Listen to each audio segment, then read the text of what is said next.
Shalom, salam, bonjour à toutes et à tous. J'espère que vous vous portez au moins aussi bien que le sens du sacrifice dans le cœur de Patrice Lumumba, Louis Delgrès et Nelson Mandela. Bienvenue dans les funérailles des tabous, comme vous le savez, votre rendez-vous hebdomadaire qui participe à la renaissance de la communauté afro par l'excellence. Comme de coutume, je suis accompagné de mon frère d'armes, de mon acolyte, au regard perçant, mais aux idées financières encore plus perçantes, Loïc Monlouis. Bonjour à tous.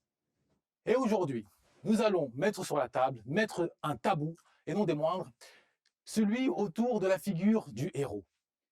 Qu'est-ce que la France sans Napoléon? Qu'est-ce que Haïti sans Dessalines? Qu'est-ce qu'un pays sans héros, sinon un mur de briques sans ciment? Et à l'échelle du panafricanisme, si on regarde bien, les Lumumba, les Sankara, etc., nos héros ont-ils été si héroïques? La question est ouverte. Nous avons l'honneur d'accueillir deux invités de marque que l'on ne présente plus, mais qui nécessitent quand même d'être présentés, avec d'un côté l'historien professeur Hamza Boukari, auteur de la Bible du panafricanisme, Africa Unit, auteur également co-auteur de L'Empire qui ne veut pas mourir, ainsi que d'une œuvre autour de Walter Rodney. Bienvenue professeur. Merci. Et nous avons le char d'assaut des plaidoiries, l'homme qui a le verbe haut, fort et vibrant, le Cicéron avec des rastas, Maître Mbeko. Merci. Merci pour l'invitation. Merci à vous. Alors, le décor est planté. Nos héros ont-ils été si héroïques? À vous la parole. Dans le cas de Lumumba Sankara, ils ont payé de leur vie, leur engagement. Donc je pense que c'est héroïque à partir du moment où on paye de sa vie un engagement, une cause. Je pense qu'on ne peut pas leur enlever cette dimension héroïque. Ils n'ont pas trahi, ils n'ont pas cédé, ils ne sont pas entrés dans la compromission. Et les circonstances ont fait que ce sont définitivement des héros. Je ne veux pas clore le débat dès le départ, mais ce sont définitivement des héros. Pouvez-vous définir qu'est-ce que vous entendez par héros? Des héros, ce sont des personnes humaines, donc qui ont leurs qualités, leurs défauts, qui ont leur trajectoire et qui, dans des circonstances bien précises, font des choix qui relèvent justement leur personnalité et qui font de leur personnalité un exemple qui peut inspirer des générations et des générations de personnes. Et plus de 60 ans après son assassinat, Lumumba continue d'inspirer. Sankara, ce sera le cas jusque, je pense, pendant très longtemps encore. Et il reste des références, des personnes auxquelles on se réfère, et ils sont inscrits dans un panthéon qui les situe dans l'histoire. Voilà. Très bien, merci pour cette introduction. Moi, je souscris à ce que vient de dire le professeur. On a des héros qui sont des personnages importants dans notre histoire. L'histoire de la diaspora, l'histoire du continent. On a des personnes qui, à juste titre, ont donné leur vie, ont sacrifié de leur temps, de leur énergie, de leur argent et de leur personne pour une cause qui les dépasse. Après, moi, pour aller un peu plus loin dans la question, ce qui m'intéresse davantage, c'est moins les héros que de créer des institutions, créer des espaces forts où justement on sort de l'individu pour créer un espace collectif où on arrive justement à avoir une institution qui va mettre en avant des idées, mettre en avant des projets pour bouleverser le cours de l'histoire et bouleverser les destins des uns et des autres. Mais oui, il faut souligner leur bravoure, leur rendre hommage et s'inspirer d'eux pour créer de nouveau des institutions qui, pour le coup, marqueront aussi l'histoire. Et est-ce que vous faites une distinction entre la figure du héros et la figure du modèle? Ou alors, pour vous, les deux se confondent?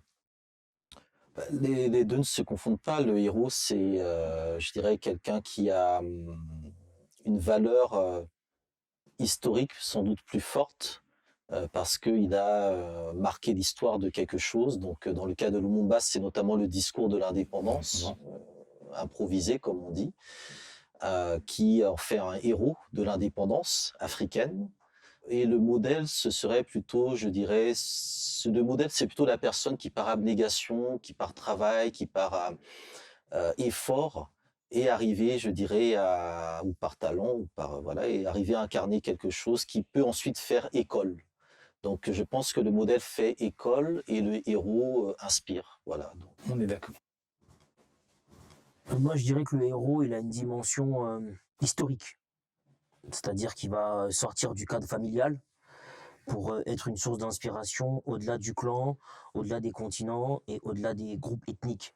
Alors que le modèle, en général, il a une représentation forte, mais au sein de la tribu. Ça peut être la mère de famille, ça peut être le père, qui a un parcours incroyable, en intégrité, en travail, en sacrifice, mais qui n'est pas connu, qui n'a pas une dimension médiatique, qui n'a pas une dimension cinématographique. Et c'est pas pour autant qu'il n'y a pas de bravoure, qu'il n'y a pas de sacrifice. Donc moi, je dirais que le héros, on s'inscrit dans un champ quasi universel, parce que Lumumba, tout le monde peut s'identifier à lui. Et les Algériens célébraient Lumumba, il y a des Noirs américains qui célèbrent Lumumba, en Amérique latine on le célèbre. La bravoure et le sens du sacrifice, son patriotisme, il a inspiré plus d'une personne. Alors que parfois nos parents, qui sont aussi des modèles pour nous, bah, à part la famille qui les connaît, leur retentissement, leur résonance, elle est très limitée. C'est pas pour autant qu'ils n'ont pas mérité d'être considérés comme des modèles. Donc je dirais que la dimension entre le héros et le modèle, c'est la dimension vraiment universelle. J'aimerais rebondir sur ce que tu as dit tout à l'heure, parce que je vois que tu apportes une différence entre le héros et de par son impact et les institutions, d'après ce que j'ai bien compris.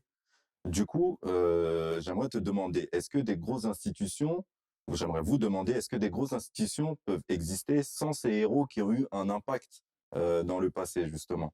En fait, je pense très sincèrement que le héros, femme ou homme, peut créer une institution qui va fonctionner indépendamment de lui. Je vais faire des parallèles, je sais que je vais faire grincer des dents, mais on prend exemple le groupe Bolloré, quoi qu'on pense de la famille Bolloré, et un jour on leur dédicacera une émission, on prendra le temps de parler de ce qu'on peut leur reprocher, mais c'est un groupe, pour pas dire un empire. Ce qui fait que, indépendamment des personnes qui composent et qui vont siéger au sein de l'institution Bolloré, elle perdurera. Pareil pour les Rothschild. Donc nous devons avoir le souci de pérenniser des institutions fortes qui vont défendre nos intérêts, qui vont défendre notre cause et qui ne sont pas liées à la survie ou à la mort de personnes, d'hommes ou de femmes, qui malheureusement, une fois éteints, parce qu'il y a maladie ou parce qu'il y a assassinat ou parce qu'il y a retrait, on se retrouve orphelin et la machine s'arrête. Non. Comme on dit, show must go on. Donc ça veut dire que, indépendamment de la disparition de l'individu, ça doit continuer. C'est comme quand le roi mourait, le roi est mort, vive le roi, on continue. La royauté se perpétue. Donc je pense que nous, on a des carences là-dessus. On manque d'institutions fortes, on manque pas de héros ou d'héroïnes, parce qu'il y a des femmes aussi incroyables, il faut pas oublier qu'il y a des femmes, mais on manque d'institutions qui vont survivre au décès de ces derniers. La question que je me pose, par conséquent, c'est parce que tu l'as dit, est-ce qu'on doit réellement attendre d'un héros de créer une institution? Par exemple, aujourd'hui, le jour où une institution forte sera créée, est-ce qu'à travers cette institution, il n'y aura pas quelque part l'ADN de ces héros qui auparavant ont marqué l'histoire de par leurs actions? Mais c'est pas grave qu'il y ait l'ADN. Tant que c'est pas quelque chose. En fait, la problématique, c'est pas l'empreinte ou l'ADN. La problématique, c'est il faut que ça fonctionne indépendamment de la femme ou de l'homme qui est à l'origine de ça. C'est ça une institution. C'est comme quand on voit le Real de Madrid. Le club de foot, il est un club important parce que l'institution est plus forte que Karim Benzema, que Modric ou encore que Thibaut Courtois. C'est-à-dire qu'eux, ils vont passer, leur contrat va se terminer, l'institution, elle reste. Et dans 100 ans, il y aura encore le Real de Madrid. Parce qu'on a mis en place un grand pouvoir. Et les gens qui rentrent, ils sont beaucoup plus petits que le grand pouvoir. Nous, quand on arrivera à mettre en place de façon répétée des institutions avec des grands pouvoirs qui ne sont pas liés aux individus qui les composent, là, on sera vraiment puissant. Et on ne fera pas des petits coups d'épée dans l'eau. Ça fait écho aux propos que Barack Obama avait tenus, je crois, lors d'un de ses voyages sur la terre-mer. Je crois que c'était au Ghana, où il avait expliqué à la population, notamment à la jeunesse, qu'un pays fort n'est pas composé d'hommes forts, mais plutôt d'institutions fortes. Maintenant, j'aimerais prendre la question justement sous un autre angle. Le héros ne peut-il pas, le danger que peut représenter justement l'émergence du héros ne consiste-t-il pas à ce qu'il soit instrumentalisé par des puissances extérieures, étant donné que à lui seul, il rend fier le peuple qui s'identifie à lui, et ce même peuple se décharge d'une certaine façon de ses responsabilités personnelles en disant « Ah, on a un héros, il nous représente », et après, nous, dans notre quotidien, on n'a pas à fournir les efforts précisément pour poursuivre ou pour du moins sortir à notre niveau, à notre échelle, à notre micro-échelle de cette douleur. C'est-à-dire que le héros incarne une certaine forme de transfert, certains diraient la catharsis, une forme de transfert qui peut trouver, voir dans certains états, eh bien, des instruments. Ils disent, OK, lui, on va le garder, ça va être un troublion, il va parler au nom d'un groupe, au nom d'une cause, au nom d'une communauté, on va lui donner les lauriers, et il va en profiter, le peuple va s'identifier à lui, mais pendant ce temps-là, précisément, le peuple ne va pas justement s'inscrire dans une modélisation pour s'élever.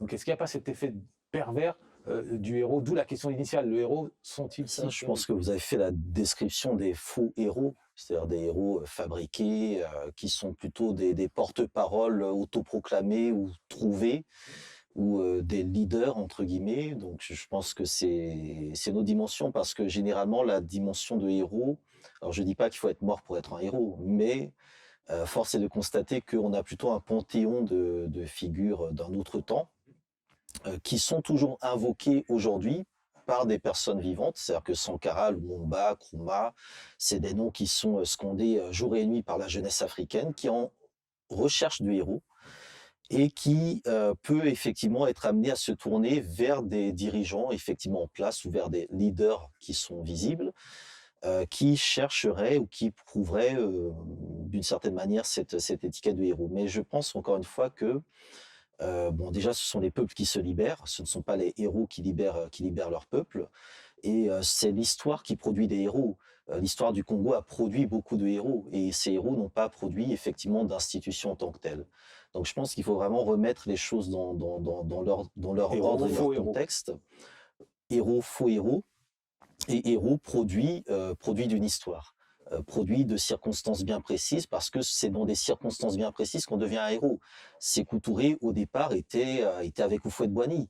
Et progressivement, il s'en est détaché. Et puis un jour, De Gaulle est là. Il faut quelqu'un pour faire le discours. C'est Sékou Touré qui le fait. Sékou Touré entre dans l'histoire et devient un héros de l'indépendance africaine. Et au final, a-t-il été, avec du recul, si héroïque que cela? Il a fait ce que l'histoire lui demandait de faire. Et en ça, il a rempli sa mission. Alors, est-ce que le fait de remplir sa mission fait de quelqu'un un héros? C'est encore un autre débat. Mais il a rempli sa mission au moment où Senghor, par exemple, était en Normandie, au moment où De Gaulle était à Dakar. Donc, on voit bien qu'il y a des personnes qui, devant l'histoire, ne tremblent pas, et d'autres qui, devant l'histoire, se défaussent et n'assument pas. Et c'est souvent les circonstances historiques qui font qu'on est un héros ou pas. Aujourd'hui, l'Occident veut nous présenter le président ukrainien comme un héros. Bon, je ne sais pas. Est-ce que les circonstances le nécessitent, existent? Je ne sais pas. Donc c'est tous ces débats-là, effectivement, qui renvoient, dans le cas du président ukrainien, à ce que j'évoquais sur les héros fabriqués qu'on trouvait, etc.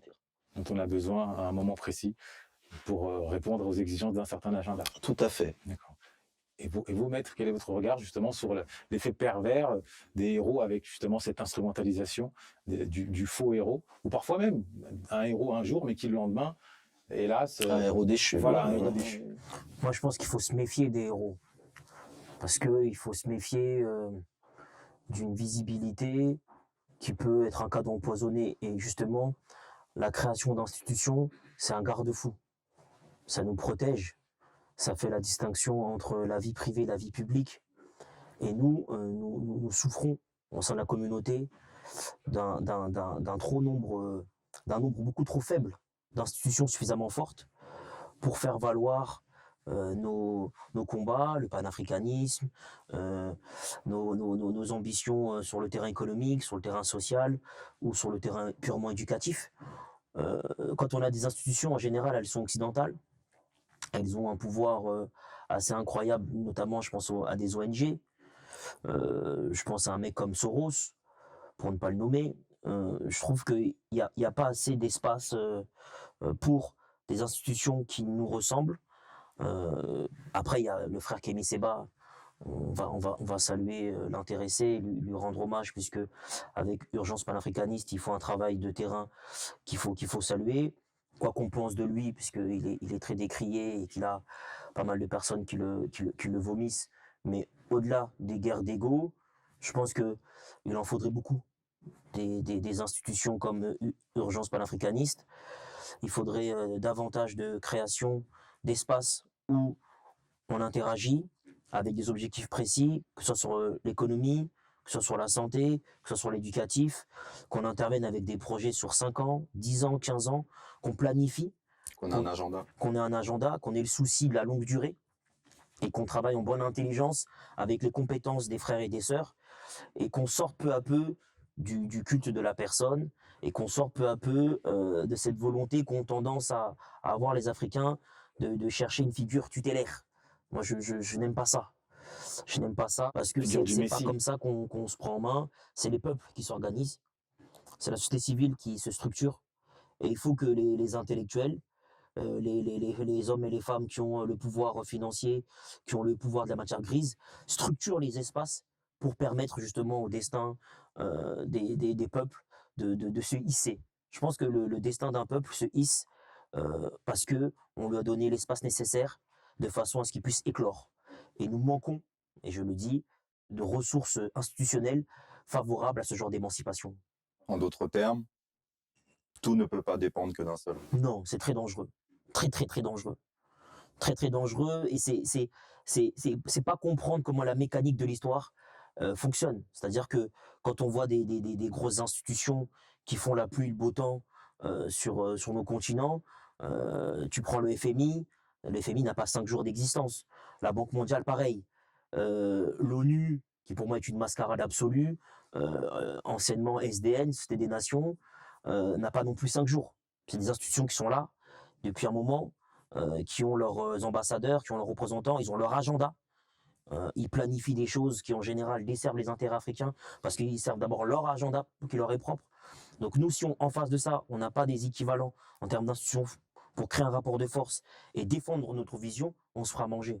Quand bien même on a des hommes charismatiques, quand bien même on a des femmes charismatiques, on se fera manger. Je suis d'accord.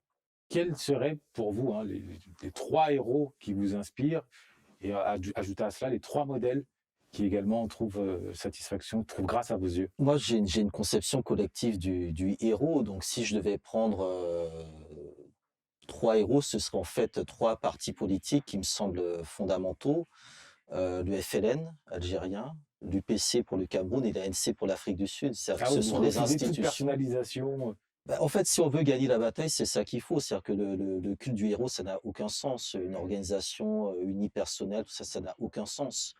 Les seules structures qui peuvent nous permettre justement de lier à la fois la dimension du héros et de l'institution, ce sont ce type de structures-là où il n'y a pas une tête, entre guillemets, en particulier, mais une diversité de leaders, de héros, qui font que l'impérialisme est obligé vraiment de s'acharner, de les éliminer un par un. Voilà, donc ce qui nous manque aujourd'hui, c'est une capacité à produire, je dirais, collectivement des héros collectifs, plutôt que des individus sortis de nulle part qui Des héros collectifs, s'autoproclament. intéressant. Et c'est de cette manière-là aussi qu'on peut créer des institutions dans la durée, parce que les institutions doivent aussi se transmettre. Donc les notions d'intronisation, les notions de validation, parce que encore faut-il que les héros ou les personnalités soient un minimum validés quelque part. Puis après, si je devais citer effectivement des figures, bon, ce serait Amilcar Cabral, je pense, qui est vraiment incontournable à ce niveau-là, et Walter Rodney pour le travail également qu'il a fait, et Myriam Makeba. D'accord. Maître? Pour parler d'institutions, parce que je suis d'accord avec le professeur, il y a une dimension collective qu'il faut mettre en avant. Moi, je dirais les Black Panther Party, qui ont fait un travail remarquable en termes d'émancipation, avec leur programme en 10 points, qui était vraiment basé sur une autodéfense, une volonté de s'émanciper sur le terrain intellectuel, des petits déjeuners qui sont mis à disposition des enfants avant qu'ils aillent à l'école. Il y avait vraiment une dimension à la fois sécurité, sociale, éducation et bien-être. Parce qu'il y avait un travail de sensibilisation avec des ateliers, avec une dimension très conciliation, discussion avec les voisins, partage d'informations, volonté de permettre à tout individu, peu importe son âge, d'avoir accès au minimum connaître ses droits, qu'est-ce qu'il doit faire quand il est contrôlé par la police, qu'est-ce qu'il ne peut pas faire. Donc ça, j'ai beaucoup apprécié. Après, moi, j'aime bien la NOI, la Nation for l'Islam, pour la discipline. C'est pour avoir vu à New York 2-3 frères que j'ai rencontrés là-bas, il y a une discipline, il y a une rigueur que j'aime beaucoup chez eux. Et j'aime bien leur radicalité. Après, j'ai des désaccords sur 2-3 thèmes qui leur sont chers, mais on n'est pas là pour les évoquer, parce que je ne souscris pas à l'entièreté de leur discours. Mais je reconnais une force de frappe, une discipline, une volonté d'excellence. Et ça, j'aime beaucoup chez eux.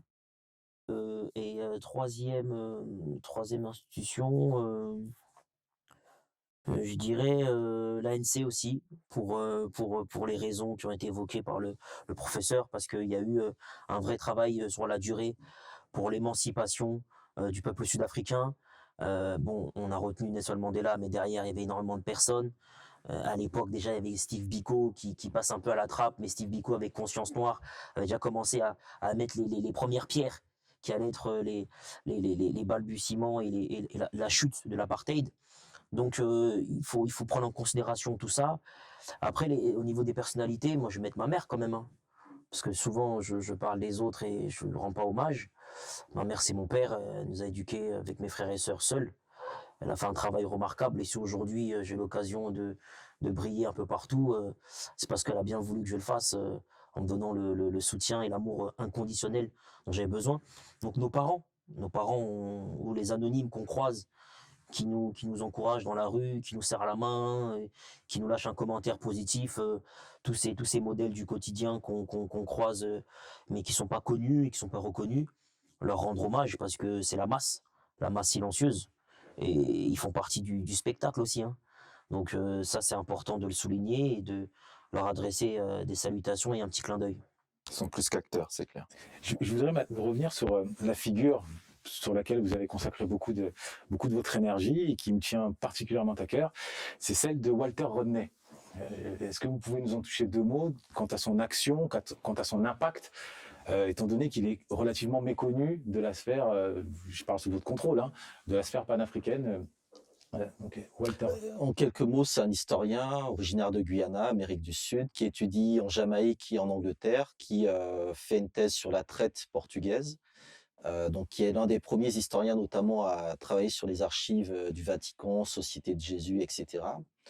Et qui va ensuite aller enseigner en Tanzanie. Donc en Tanzanie, il va vraiment se mettre en lien avec les mouvements de libération. Donc lorsqu'il écrivait un papier, qu'il recevait de l'argent, ça servait à payer des balles pour les Kalachnikov, par exemple. Donc c'est vraiment, je mets mon cerveau au Professeur service. soldat. Exactement.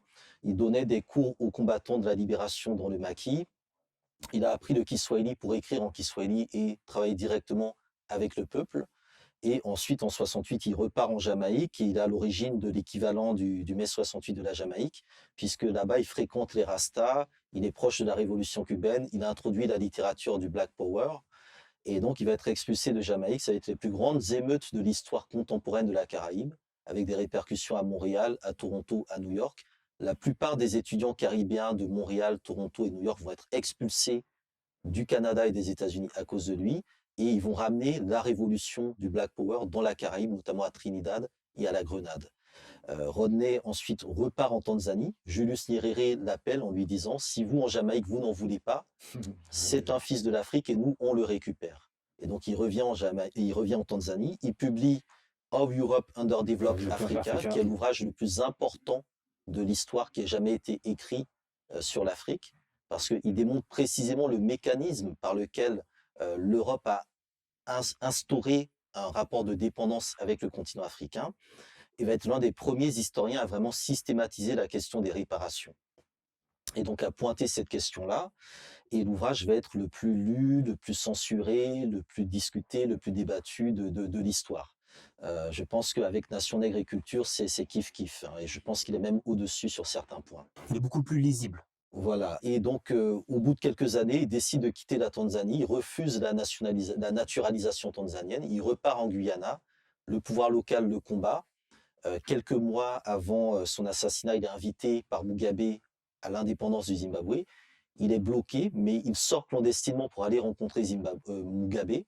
Et au retour, eh bien, il est abordé par un agent des services secrets qui a infiltré son mouvement, qui lui donne un talkie-walkie qui était piégé. Donc, le talkie-walkie éclate et il est tué de cette manière-là. Donc, c'est un historien engagé, militant, politique, panafricaniste, Enseignant. avec une capacité en fait à mener un panafricanisme qui a dépassé le marxisme. Et donc, il a résolu une des problématiques que nous avons, qui C'était, est voilà. que beaucoup des nôtres n'arrivent pas à expliquer les conditions dans lesquelles nous sommes, parce qu'il y a des insuffisances dans le marxisme et dans la pensée de gauche qui expliquent les inégalités, les injustices, etc. Et donc, lui, il a réussi précisément par une méthodologie de décolonisation du marxisme. Bon, certains diraient aujourd'hui décolonial, mais ça n'a rien à voir, à montrer en quoi précisément dans le panafricanisme et aussi dans l'histoire de l'Afrique, il y a des explications et des solutions à l'état dans lequel nous nous trouvons aujourd'hui. Il a très clairement montré que pour comprendre pourquoi nous sommes aujourd'hui dans cette situation-là, nous devons étudier comment nous avons perdu nos indépendances. Parce que la problématique que nous avons, c'est que nous croyons que nous sommes devenus indépendants en 1960, alors qu'on a déjà été indépendants avant. Et donc la logique, c'est de comprendre comment nous avons perdu cette indépendance pour précisément démanteler l'indépendance factice dans laquelle nous sommes aujourd'hui. Et donc, Rodney était assez proche de Kwame Touré, avec lequel il a débattu, Stokely Carmichael, de Amilcar Cabral, qui était son modèle à lui, et aussi d'un certain nombre de militants politiques, dont certains sont aujourd'hui premiers ministres, présidents, hauts dirigeants ou grands professeurs dans des grandes universités. Et donc, lorsque j'ai travaillé sur lui, j'ai été amené à rencontrer effectivement des personnes qui, dans leur jeunesse, étaient très engagés, très radicaux, et qui, au fil du temps, ont viré dans des institutions un peu pas toujours catholiques, on va dire. Et donc ça, du coup, ça cadre aussi la question du héros. C'est-à-dire que c'est quelqu'un qui reste quand même En marge. dans son camp, en dépit des sirènes. C'est-à-dire que quand j'ai regardé des archives, il a reçu des invitations pour enseigner dans les plus grandes universités du monde, il n'y a jamais été. Et donc, il est resté cohérent avec sa vision. Et là, la suite qui lui était proposée, c'était de diriger le département d'histoire de l'Université du Zimbabwe. Donc, pour moi, c'est quelqu'un qui incarne précisément cette dimension du héros et qui a suscité des poèmes, des livres pour enfants, beaucoup de choses qui montrent qu'il y a un champ autour de lui. Pourquoi vous avez mis l'accent, en termes de héros, de modèles, essentiellement sur la sphère anglophone? L'ANC, le Black Panther, Nation de l'Islam, Waternet. L'UPC, les Camerounais. Ah, oui, il y a eu l'UPC, mais dans l'ensemble, manifestement, ce qui ressort, c'est que les figures héroïques, que ce soit à l'échelle individuelle, mais surtout collective, donc d'institutions, en tout cas d'organisations, ont plus émergé, ont vu le jour dans l'espace anglophone. Comment ça peut s'expliquer? Déjà, est-ce que vous validez cette observation ou alors vous la nuancez? Et si vous la validez, quelle explication pouvez-vous lui donner? Il faut la nuancer parce qu'il y a quand même beaucoup de figures, Lumumba, Sankara, etc., dans l'espace francophone, parce que cet espace-là est un espace de répression beaucoup plus important. Je pense que Kwame Nkrumah aurait été francophone, on l'aurait tué au moment où il était en prison. Pareil, Mandela, je pense que, bon, voilà, c'est-à-dire que la répression dans l'espace anglophone est un peu différente dans sa gestion justement des figures martyrs D'accord. que dans l'espace francophone. Donc ça, je pense que c'est un premier élément. Un deuxième élément, c'est que les Donc en gros, figures, la colonisation française est plus barbare que la colonisation anglaise? elle, Ce serait ça? elle discute moins. Elle dit, Voilà, ok. on élimine d'abord et on Discute discute après, ensuite. sur Ouais, la tombe. voilà, c'est un peu ça. Dans le cas de, et même sur comment dire, les héros traditionnels, c'est-à-dire que les chefs africains ont été beaucoup plus réprimés ou déportés dans le cadre francophone que dans le cadre anglophone, puisque eux fonctionnaient sur l'administration indirecte, donc ils s'appuyaient quand même sur les lamidos, les autorités locales. Un autre élément, c'est que les figures anglophones ont tout de suite un rayonnement plus important, du fait qu'elles passent souvent par le prisme des États-Unis. Donc ça aussi, c'est un point qu'il faut souligner. Et troisièmement, dans l'espace francophone, on est dans une censure de l'histoire, il faut le dire très clairement, qui débute évidemment par les premiers héros de l'histoire du panafricanisme, que sont Toussaint Louverture et Jean-Jacques Dessalines. La manière dont Dessalines a été un peu mis de Occulté, ouais, côté, mitreté. tout ça mis en avant, mais pas tout à fait vraiment mis en avant pour ce qu'il a réellement représenté en termes de révolution.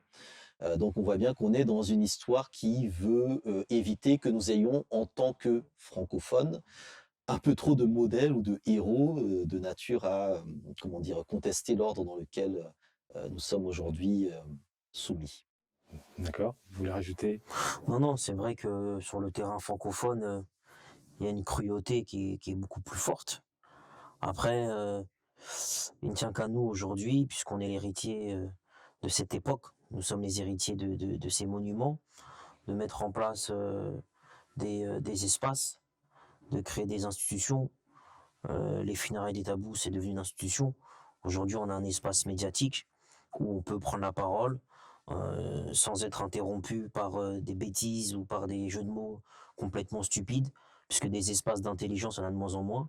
Là, il y en a un où on a l'occasion d'expliquer notre histoire, de parler de ce que nous savons de nous, parce que trop souvent, c'est des gens qui ont parlé à notre place, qui ont raconté ce que nos aïeux ont pu vivre ou pu faire.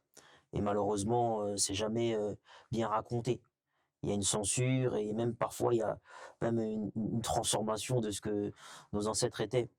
Donc c'est important d'avoir cet espace, de créer davantage d'institutions et de résister aux sirènes qui sont parfois des cadeaux empoisonnés, puisque beaucoup des nôtres se font récupérer pour intégrer des postes dits prestigieux. Mais quand on les entend parler ensuite, on se demande si c'était vraiment nécessaire d'intégrer cet établissement, d'augmenter ses revenus pour finalement oublier la cause initiale. Donc il faut qu'on fasse attention. Faut qu'on fasse attention. Oui, un exemple de sirène, c'est le Premier ministre éthiopien Abiy Ahmed, on lui amène le prix Nobel de la paix. Bon, voilà, c'est ce genre de choses qui sont effectivement des cadeaux empoisonnés. Et il n'a pas hésité effectivement à utiliser la force pour maintenir la souveraineté de son territoire, l'intégrité de son territoire, au grand désespoir des Occidentaux, qui en appelaient déjà à la CPI, à l'intervention occidentale en Éthiopie, au dictateur qu'il faut renverser, qui tue son peuple, etc. Donc on voit bien que c'était un héros, et du jour au lendemain, l'Occident était prêt déjà À le récupérer. à le récupérer. Il y a forcément un aspect de sacrifice derrière le héros. Nécessairement. Parce que sinon, n'importe qui pourrait être héros, et je pense que c'est pas le cas. Il faut une dose d'humilité, une dose de renoncement. Tu renonces au confort, tu renonces à la vie de luxe, tu renonces à beaucoup d'avantages matériels, parce que la cause que tu défends, elle est beaucoup plus forte que ta petite personne, tu vois. C'est pas tout le monde qui est prêt à faire ça. Il faut une force mentale assez époustouflante, qui est pas donnée à tout le monde. Mais je pense qu'on a des femmes et des hommes dans notre communauté qui pourraient être des héros ou des héroïnes si elles acceptaient de renoncer au confort. C'est la C'est condition, d'accepter. la condition Oui, pour accéder oui, au oui. statut de Faut héros. renoncer au confort, faut dormir avec l'inconfort, faut dormir avec l'angoisse, faut dormir avec le stress, faut dormir avec les incertitudes. Il faut renoncer à une vie rangée. Et je le dis parce que je sais que certains sont dans des prisons dorées et qu'ils hésitent à en sortir. Un confort Sortez, inconfortable. sortez de vos prisons dorées. Venez dans le maquis intellectuel. Non mais c'est Vous, vrai. vous anticipez ma question. Non. Est-ce que, sans vouloir vous couper, cher maître, si je prends une figure comme Samuel Eto'o ou Didier Drogba, avec ce qu'ils représentent, que ce soit au Cameroun ou en Côte d'Ivoire, pouvez-vous les situer dans la liste des héros? Moi je les mets pas sur les terrains des héros parce qu'ils sont des sportifs. Les sportifs, ils sont à part. C'est-à-dire que comme on a tendance à glorifier tout ce qui a trait à la danse, à la performance artistique ou sportive, on les met en avant alors qu'ils n'ont pas fait de sacrifice à proprement parler de leur vie. Ils ont fait un sacrifice pour devenir sportifs de haut niveau, avec une alimentation stricte, une hygiène de vie stricte, mais c'est pas un sacrifice existentiel. C'est pas au détriment de leur vie. C'est quelque chose qui repose de l'ascèse. Donc je respecte, hein. Attention, loin de moi l'idée de cracher sur Drogba ou Eto'o, sont des modèles pour le coup, pour la jeunesse, de persévérance, d'effort et de renoncement. Mais sur le terrain collectif, quels sacrifices ils ont fait? En fait, ce sont des champions, tout simplement. C'est Voilà. pas des héros, c'est des champions. C'est des champions. Parce que Sadio Mané, si on continue, on prolonge la liste, hein, aujourd'hui, il est érigé au rang de, je ne vais pas dire de demi-dieu, mais du moins de héros, étant donné que on sait que le sport, comme disait l'autre, en tout cas le football, c'est la guerre sans effusion de sang. C'est devenu l'opium du peuple.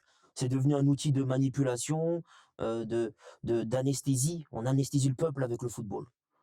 On Des héros en abrutit les carton, masses. des héros en carton. On abrutit. Non, c'est pas des héros en carton, c'est des champions. Faut respecter leur parcours, l'hygiène de vie, les entraînements. Il faut pas leur enlever leur mérite. Il faut pas non plus leur prêter un mérite que les anciens avaient et que eux n'ont pas. Parce que eux, ils n'ont pas sacrifié leur carrière, ils n'ont pas sacrifié leur vie de famille pour des causes qui les dépassent. Ils tapent dans un ballon, ils vont de gauche à droite sur un bout de terrain qui fait 100 mètres carrés, 100 mètres à peu près, je crois, 100 mètres le terrain. Donc faut pas leur prêter non plus des vertus incroyables, parce que les mecs sont en transpiration de gauche à droite. Et Calmons-nous. qu'entends-tu En fait, ils entrent dans l'histoire parce qu'ils ont accompli un geste. Il a transformé le pénalty qui fait que le Sénégal est champion d'Afrique, va à la Coupe du Monde. Donc ils rentrent dans l'histoire, ou ils sont dans l'histoire. Mais ils sont pas des héros en tant que tels. Mohamed Ali, c'est un héros. Voilà ce que Mais pourquoi c'est c'est pour un ça que je dis. héros? Lui, il est sorti du cadre sportif Parce pour que le mec, il dit rentrer dans le cadre politique. vous voulez que j'aille faire la guerre au Vietnam, alors que eux, ils m'ont jamais traité de sale nègre.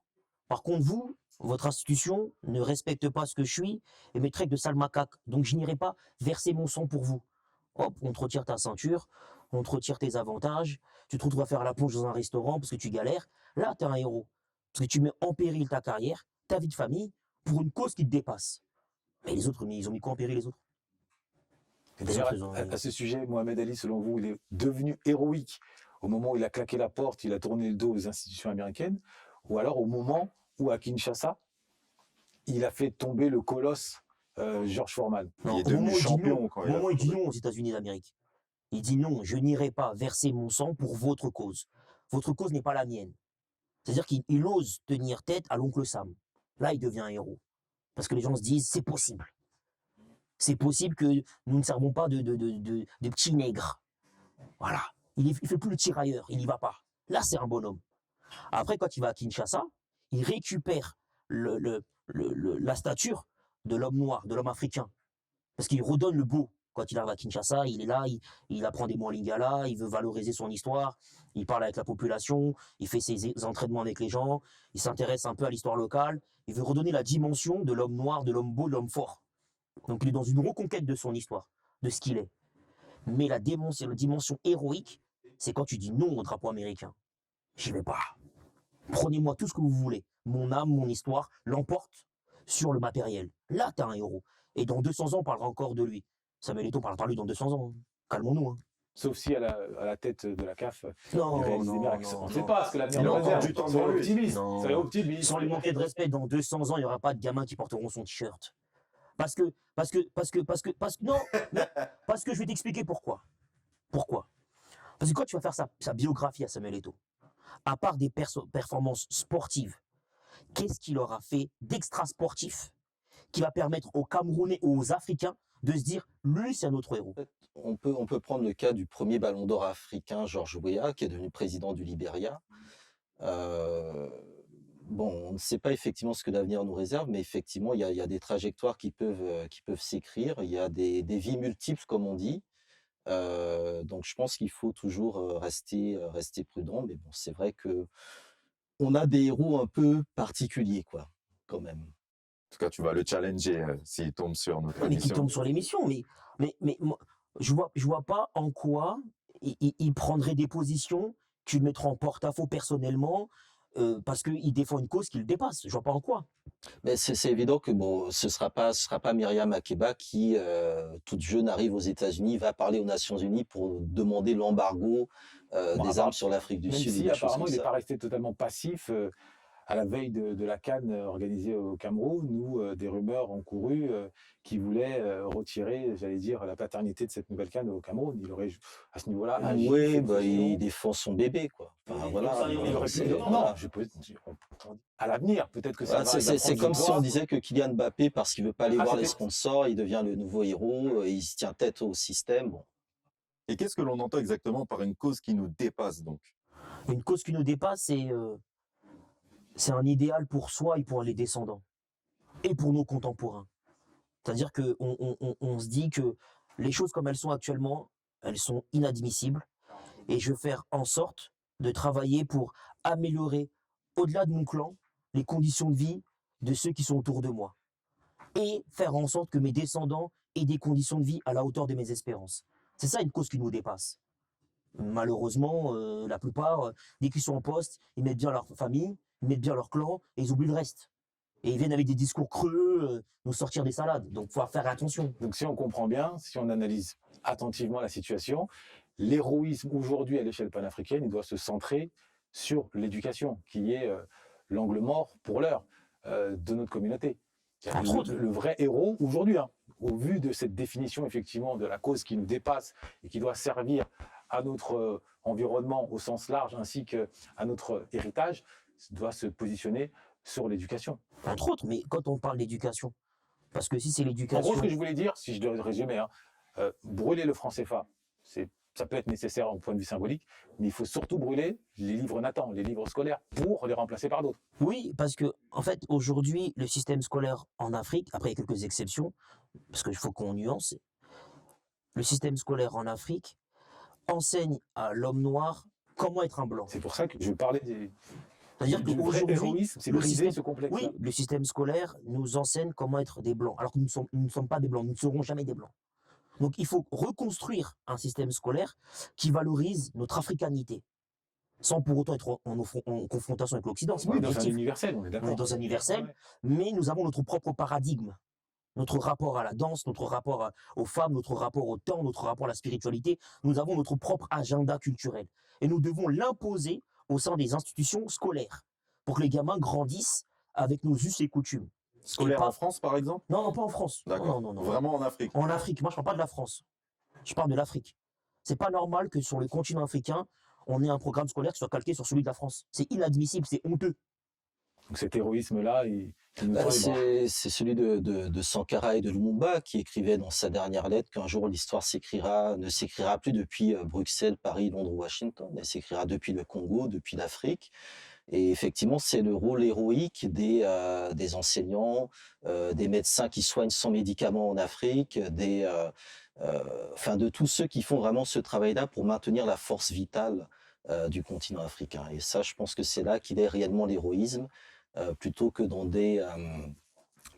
des shows devant des caméras, des selfies, des trucs comme ça. Alors, quelle meilleure manière d'achever, de clôturer ce sujet, même si on ne fait que l'ouvrir, hein, les discussions dans les funérailles des tabous. Vous l'avez compris, nous mettons des sujets sur la table, nous essayons individuellement, mais surtout collectivement, de contribuer à les percer, partant du principe que condamner la pomme pourrie, c'est bien, mais comprendre les racines du pommier, c'est mieux, afin de se projeter vers un meilleur, pour un lendemain meilleur. Les funérailles des tabous, ça nous appartient, dans une logique Ubuntu. Tout seul, on va vite, mais c'est ensemble qu'on va loin, et c'est surtout ensemble, autour de la table, qu'on va loin et haut. On vous dit donc à très bientôt.